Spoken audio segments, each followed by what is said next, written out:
आदमी ने अपनी बीवी की 10 अरब डॉलर की दौलत हथियाने के लिए उसको बेलों से बांध दिया और एक सुनसान द्वीप पर छोड़कर नाव से निकल गया। लेकिन उसकी बीवी घबराई नहीं, उसने खुद को खोल लिया और जितने भी काम के औजार थे सब उठा लिए। असल में बीवी पहले ही नाव के साथ छेड़छाड़ कर चुकी थी। जैसे जैसे नाव दूर जाती गई, एक चट्टान से बंधी रस्सी कसती गई और स्पीड बोट एक झटके में टुकड़े टुकड़े हो गई। लेकिन आदमी मरा नहीं। उसकी बीवी, जो पहले एक तीरंदाज रह चुकी थी, शाखाओं और बेलों से एक साधारण धनुष बाण बना चुकी थी ताकि अपने पति को एक खास सरप्राइज दे सके। उधर आदमी तैरते तैरते किसी तरह किनारे आ पहुंचा और अपनी बीवी को ढूंढने लगा। तभी वो एक गुफा में जा घुसा। अचानक उसे कुछ आवाजें सुनाई दी और उसने देखा कि वहाँ कुछ आदिवासी थे। जिज्ञासा में उसने पीछे मुड़कर देखा तो वहाँ लटकी हुई खोपड़ियाँ थी, जिससे उसे समझ आ गया कि ये आदिवासी नरभक्षी थे। डर के मारे वो जंगल की तरफ भागा। तभी उसे अपनी बीवी दिखी। वो कुछ कह पाता इससे पहले ही एक तीर आकर उसके पास एक पेड़ में धंस गया। बीवी ने दोबारा धनुष ताना और तीर छोड़ दिया। आदमी झट से एक पेड़ के पीछे छुप गया। तभी उसकी बीवी एक पत्थर पर चढ़कर छलांग लगाकर आखिरी वार करने वाली थी कि आदमी ने पास पड़ा एक डंडा उठाकर वार रोक लिया और किसी तरह मौत से बच गया। जब तक उसकी बीवी वहाँ पहुंची, वो जंगल में गहराई तक भाग चुका था। अगले दिन आदमी चुपके से अपनी बीवी के पीछे पहुंचा और उसके सिर पर डंडा मारने के लिए झटका दिया। जैसे ही वो उसकी हालत देखने के लिए झुका, तभी एक फंदा ट्रिगर हो गया और वो उल्टा लटक गया। उसके चिल्लाने की आवाज से बीवी की आंख खुल गई, लेकिन तभी कुछ कदमों की आहट सुनाई। उसने तुरंत डंडा फेंका और भाग गई। उधर आदमी ने ऊपर देखा तो नरभक्षी उसकी तरफ दौड़ रहे थे। घबराहट में उसने हाथ पैर मारे और एक बेल को पकड़कर किसी तरह वहाँ से भाग निकला। उधर उसकी बीवी भी नरभक्षियों से बचते बचाते भाग रही थी, लेकिन गलती से उनके ठिकाने में जा पहुंची। जैसे ही वो चारों तरफ से घिरने वाली थी, एक बड़ी हथेली ने गुफा से निकलकर उसे अंदर खींच लिया। वो उसका पति था। उन दोनों के बीच की दुश्मनी वहीं खत्म हो गई और उन्होंने साथ मिलकर वहाँ से भागने का फैसला किया। लेकिन ज्यादा दूर जाने से पहले ही उन पर नरभक्षियों के तीर लगे, जिनमें बेहोश करने वाला जहर था। हालांकि नरभक्षियों के सरदार ने उन्हें खाने का इरादा नहीं किया। बीवी को एक खंभे से बांध दिया गया ताकि उसे अग्नि देवता को बलि चढ़ाया जा सके, जबकि आदमी को एक डोंगी में डालकर पानी के देवता को अर्पित करने के लिए छोड़ दिया गया। जल्द ही वो डोंगी एक जल प्रपात की ओर बढ़ने लगी। आदमी ने अपनी पूरी ताकत लगाई, एक चट्टान को पकड़कर किसी तरह खुद को बचा लिया। इसके बाद वो नरभक्षियों का भेष धरकर उनके बीच जा घुसा और सही मौके पर सरदार को जोर से गिरा दिया। उसने खंभे के चारों ओर जल रही आग को लात मारकर बुझाया, अपनी बीवी को वहाँ से निकाला और भाग निकला। दोनों ने एक ऊंची चट्टान से छलांग लगाई और नीचे पानी में गिर गए। आदमी ने अपनी बीवी को किनारे पर खींचा, एक डोंगी ढूंढी और आखिरकार उस सुनसान द्वीप से बचकर निकलने में कामयाब हो गया।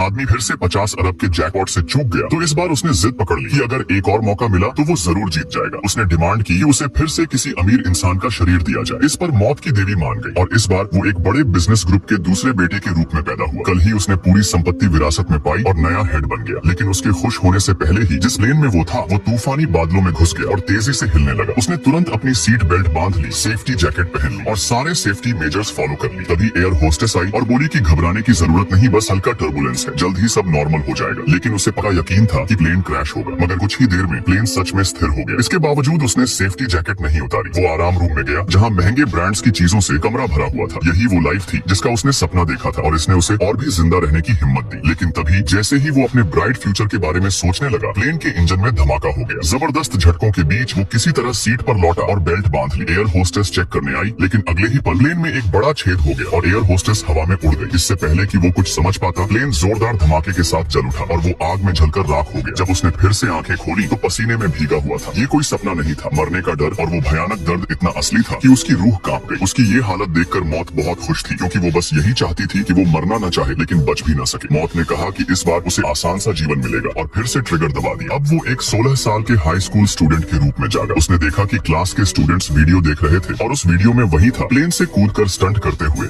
लेकिन यहाँ एक और बड़ा संकट था। उन्होंने यहाँ की एक भयानक जानवर को जगा दिया। ये सैबर टूथ टाइगर शिकारी भेड़िया से भी ज्यादा खतरनाक था, लेकिन रास्ते में ही अल्फा उसे रोकने खड़ा हो गया। भले ही अल्फा उसके सामने टिक नहीं सकता था, फिर भी वो बार बार खड़ा होकर उसे रोकने की कोशिश करता रहा। आखिरी पल में उसने अपने तीर कमान को कसकर पकड़ लिया। खतरा टलने के बाद अल्फा भी बेहोश हो गया। उसने उसे पुकारा, लेकिन वो कोई प्रतिक्रिया नहीं दे रहा था। उसने अल्फा को बर्फीली हवाओं से बचाया और अल्फा भी उसके साथ चलता रहा। आखिरकार उसे रास्ते का एक छूटा हुआ निशान मिला, लेकिन उसकी चोटें भी और गंभीर हो गई। अब उनके पास बस एक दूसरे का सहारा था। रात को वो बर्फीली जमीन पर ही सो गए। जैसे जैसे ठंड बढ़ती गई, अल्फा आखिरकार टिक नहीं सका और गिर पड़ा। उसकी हालत बहुत खराब थी और तुरंत इलाज का कोई साधन नहीं था। उसने उसे हिम्मत देने की कोशिश की, लेकिन अल्फा में अब कोई ताकत नहीं बची थी। तब उसने उसे अपनी बाहों में उठाया और चलना जारी रखा, लेकिन आखिरकार वो भी गिर पड़ा। बेहोशी में उसने अपने माता पिता का सपना देखा, जो उसका घर लौटने का इंतजार कर रहे थे। इस सपने ने उसे फिर से हिम्मत दी और वो अचानक जाग गया। उसने अल्फा को अपनी गोद में उठाया और आगे बढ़ता रहा। दिल में बसे उम्मीद ने उसे जीवित रखा, लेकिन अगर उन्हें जीवित रहना था तो सफर जारी रखना ही था। और आखिरकार उसने अपने कबीले को देख लिया। अल्फा अब ज्यादा देर तक टिक नहीं सकता था, लेकिन उसने अपने कदम बढ़ाए। जब वो गांव पहुंचा तो सबको यकीन ही नहीं हुआ। अल्फा जिंदा था, लेकिन गहरी चोटों के कारण कुछ कदम चलने के बाद फिर गिर पड़ा। उसने अपना हाथ बढ़ाया। उसके पिता ने भावुक होकर उसका चेहरा छुआ और उसकी माँ रोते हुए उसके पास आई। किसी ने नहीं सोचा था कि वो जिंदा लौटेगा। बेहोशी में भी उसने अल्फा की ओर इशारा किया और अपने पिता से उसे बचाने की विनती की। बिना अल्फा के साथ वो दुश्मनों से नहीं लड़ पाता। जब उसने होश में आया तो उसकी पहली नजर अल्फा पर पड़ी। वो शांति से पड़ा था, पूरी तरह ठीक नहीं हुआ था, लेकिन प्रधान पुजारी ने अल्फा के पेट पर हाथ रखा, जैसे कि वो कुछ महसूस कर रही हो। कुछ देर बाद अल्फा ने कई छोटे प्यारे भेड़िया जन्म दिए। लड़ाई के दौरान वो गर्भवती थी। उसने उसे प्यार से सहलाया और उसका आभार जताया कि उसने अपनी जान की बाजी लगाकर उसकी रक्षा की। कुछ ही समय में वो छोटे भेड़िए बड़े हो गए। वो कबीले में पले बढ़े और उसने हमेशा उनका साथ दिया। सालों बाद कबीले के शिकारी जब भी शिकार के लिए निकलते, उनके साथ हमेशा एक साथी होता, ये भेड़िए। इस वजह से उनका कबीला सबसे ताकतवर बन गया। समय के साथ इन भेड़ियों ने अलग अलग क्षमताएं विकसित कर ली। कुछ ने मालिकों के लिए भेड़ों की रखवाली शुरू की, कुछ ने शिकार में मदद की और कुछ ने बर्फीले इलाकों में स्लेज खींचे। अल्फा ही कुत्तों का सबसे पहला पूर्वज था और उसकी वफादारी पीढ़ी दर पीढ़ी आगे बढ़ती रही।